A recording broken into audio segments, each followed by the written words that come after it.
Oi, gente. O governo de Javier Milei cortou programas sociais para pessoas com deficiência sob a justificativa de que se trata de um desperdício de dinheiro público. Mas peraí, onde foi que eu me lembro de ter escutado que os deficientes deveriam ser deixados de lado? Que as pessoas deficientes deveriam ser ignoradas? Sim, as pessoas com deficiências físicas e mentais muitas vezes são as vítimas esquecidas do nazismo. Um sistema político em um regime totalitário que muitas vezes as pessoas acham que é um equívoco quando a gente fala do nazifascismo ou do fascismo italiano e relaciona com governos como Milei, Bolsonaro, Trump, quando na verdade é óbvio para qualquer pessoa que observa que existe um tecido que os conecta, que é muito poderoso. Um tecido que tem a ver com ideologia. Eles não são todos iguais, são movimentos que têm suas diferenças. Mas o neofascismo, ele guarda uma concepção fundamental, que é uma concepção em relação ao Estado, que é hiperindividualista, que entende que o Estado não deve cuidar das pessoas, que as pessoas devem cuidar dos seus. A responsabilidade das pessoas com deficiência deveriam ser dos parentes das pessoas que têm deficiência e dos próprios deficientes, e não de ninguém mais. Por que os ultraliberais, os anarcocapitalistas, defendem privatização em massa? Porque eles defendem que a coisa pública seja entregue ao setor privado e seja mercadoria a ser vendida para as pessoas. Fundamentalmente porque eles têm uma compreensão de que tem acesso quem pode pagar. Ah, você não pode pagar? Você fica sem. Você fica sem educação, sem serviço de saúde, sem água. A defesa da privatização, isso precisa ser compreendido melhor pelas pessoas, é uma defesa fundamental que ao Estado não cabe nenhuma responsabilidade extra. O Donald Trump recentemente falou que o Estado não pode cuidar das pessoas. Que o Estado tem uma função única, que é defesa militar. A única função do Estado, na concepção do Donald Trump. O Estado não deveria estar envolvido em programas como Medicaid ou Medicare. Aqui a direita brasileira defende amplas privatizações, expansão do setor privado. Privatização da água, da energia, e se eles pudessem, privatização da saúde, da educação e de tudo mais. Por quê? Porque o entendimento é, você tem acesso se você puder pagar, e tem acesso melhor quem puder pagar mais. Ora, essa é uma concepção, e a questão da privatização é muito importante ser compreendida. O governo Milei, recentemente, em vez de discutir diminuição da jornada de trabalho, ele foi na contramão do mundo, retirou direitos e permitiu uma jornada de trabalho de até 12 horas por dia.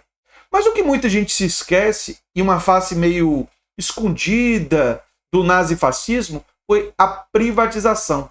Quando Hitler assumiu o poder, já com inflação zerada, a privatização foi muito maior do que qualquer país capitalista. Esse é um artigo do Rogério Maestre, no GGN. Tem vários estudos sobre isso.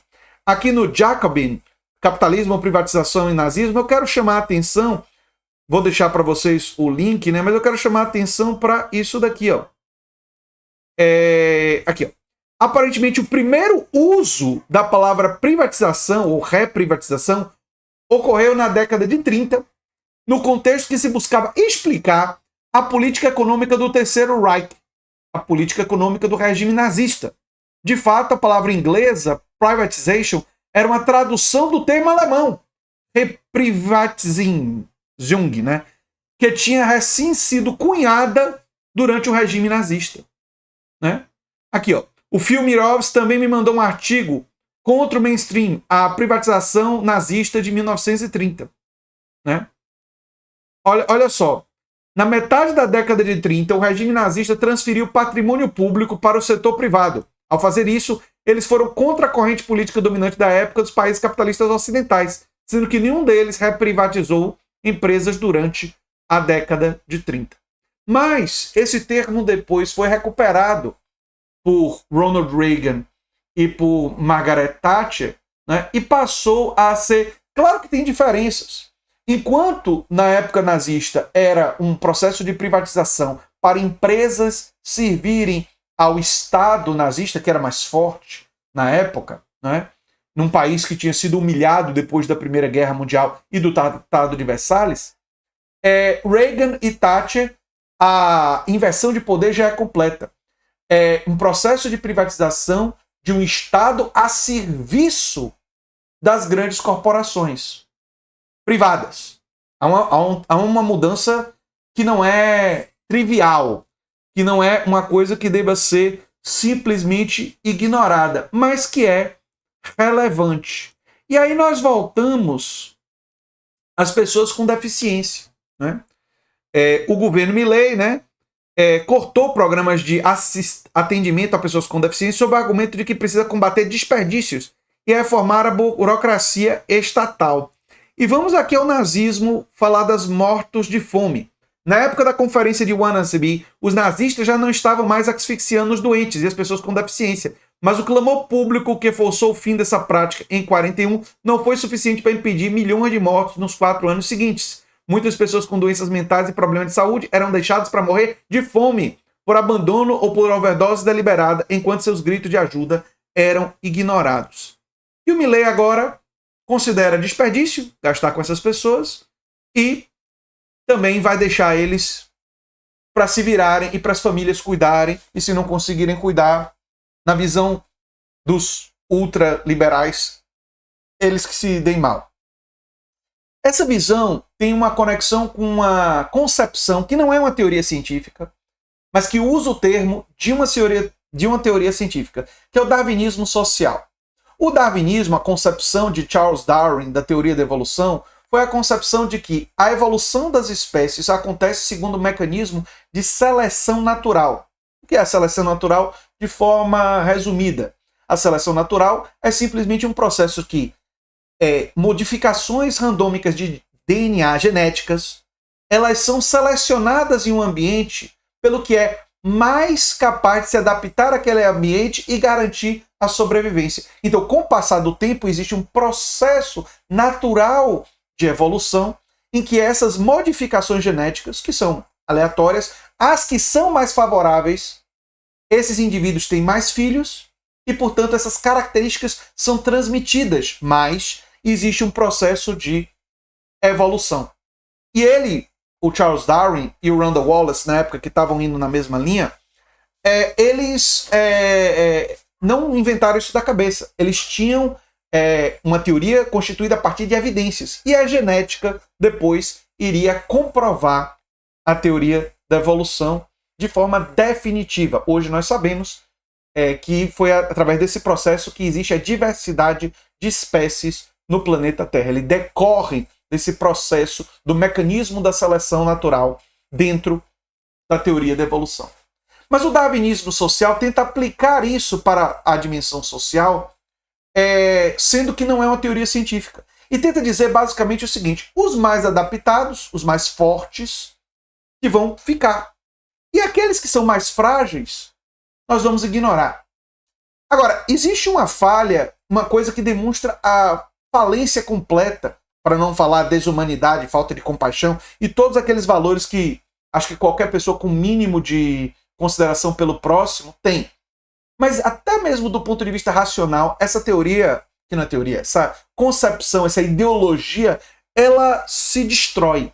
O que é que faz isso com clareza? As vacinas. Porque as vacinas mostram que para de fato controlar doenças, nós precisamos vacinar todo mundo. Todo mundo. O máximo de pessoas que for possível. Para criar a imunidade coletiva e afastar determinadas doenças. Se muitos não se vacinarem, as doenças voltam. Então, o processo de vacinação, ele é fundamental para o controle de epidemias, de pandemias e tudo mais. E mostra, fundamentalmente, que nós não somos figuras isoladas, mas nós vivemos em comunidade, nós temos que levar em conta o que os outros fazem. E que garantir direitos sociais e que o Estado tem um dever universal, com educação, com saúde, com uma série de coisas, tem benefícios historicamente demonstráveis. Quando a humanidade, nas civilizações, definiu esses direitos, todo mundo deve ter direito à educação, todo mundo deve ter direito à saúde. E os países que definiram isso, eles tiveram resultados melhores. Todo país que fez isso teve resultados melhores. Por quê? Porque ampliou, porque democratizou o acesso. Porque compreendeu fundamentalmente que essa ideologia ultra-individualista, ela não é só desumana, ela não é só carência de empatia e compaixão. Essa ideologia é danosa para o próprio progresso e desenvolvimento da humanidade. Ela é destrutiva. Ela é uma ideologia que, no seu extremo, desemboca no fascismo, no nazismo, em ideologias desse tipo. Ideologias que criaram os horrores do século XX e que continuam criando horrores. Porque o neofascismo foi, em grande medida, responsável pelo negacionismo. Ele se conectou, ele amplificou o negacionismo durante a pandemia de Covid. É por isso, gente, que quando eu digo para vocês que combater o neofascismo não é uma tarefa menor. É o grande desafio dos nossos tempos. E a agenda do Milei, de 12 horas diárias, de cortar benefícios para deficientes, de amplas privatizações, de corte de aposentadorias, é a agenda da extrema-direita. É a agenda do Trump, que diz que o Estado não deve estar mais envolvido com esses programas. É a agenda do Bolsonaro e do bolsonarismo, que quer realizar amplas privatizações e entregar tudo para a iniciativa privada. Quem puder pagar, paga. Quem não puder, fica sem. Um sistema de saúde amplamente privatizado vai significar que, você não pode pagar, você fica sem. Um sistema de educação amplamente privatizado, como é nos Estados Unidos, no ensino superior, você não pode pagar por uma universidade boa, você fica sem. A perspectiva da privatização e de controle privado de grandes empresas e do setor privado, ele se baseia no controle da demanda. Você, pela questão do acesso, passa a ser mediado pelo pagamento, pela extração de valor das pessoas, pela extração do capital, da riqueza das pessoas, para o enriquecimento da classe dominante. Esse é, em última análise, o neofascismo e todos os movimentos ultra-individualistas, sejam ele anarcocapitalista, seja ele se diga libertário de direita, não importa o nome que você usa. Eles todos servem a um patrão fundamental: a classe capitalista dominante. Os ricos e super ricos, as grandes corporações empresariais, eles servem a eles, em detrimento e para o enfraquecimento de todas as organizações dos trabalhadores e das amplas maiorias da sociedade. Essa é uma realidade inescapável da história. E se nós vamos derrotar o neofascismo, precisamos compreender isso, para entender que o nosso objetivo envolve universalização, direito e dever do Estado na saúde, na educação, na renda popular, na garantia e o estímulo ao cooperativismo, à democracia no espaço de trabalho, à democracia verdadeira e não essa democracia limitada, oligárquica que nós vivemos. Temos que ir para uma democracia muito maior. Só assim é que o neofascismo pode ser, de fato, definitivamente derrotado. Dentro de um capitalismo excludente, oligárquico, plutocrático, o neofascismo será sempre a sombra do terror, do aspecto mais regressivo, mais violento que pode acontecer a serviço da classe dominante, a serviço dos ricos. E é isso que eu tenho a dizer sobre esse assunto. Eu sou André Teixeira Jacobino, o canal é a Nova Máquina do Tempo. E se você gosta do que a gente faz, se inscreve, dá um like, compartilha. Quem sabe se torna membro ou apoiador do canal. O Pix do canal é andretj@terra.com.br. Se você quiser ganhar dinheiro divulgando ideias de esquerda, tem um link no comentário fixado. E se você quiser ajudar a gente, tem muitas formas também no comentário fixado. Se você gostou desse vídeo, provavelmente vai gostar do vídeo sugerido no final. E fique aqui na nova Máquina do Tempo. Um abração e até o próximo vídeo. Tchau, tchau.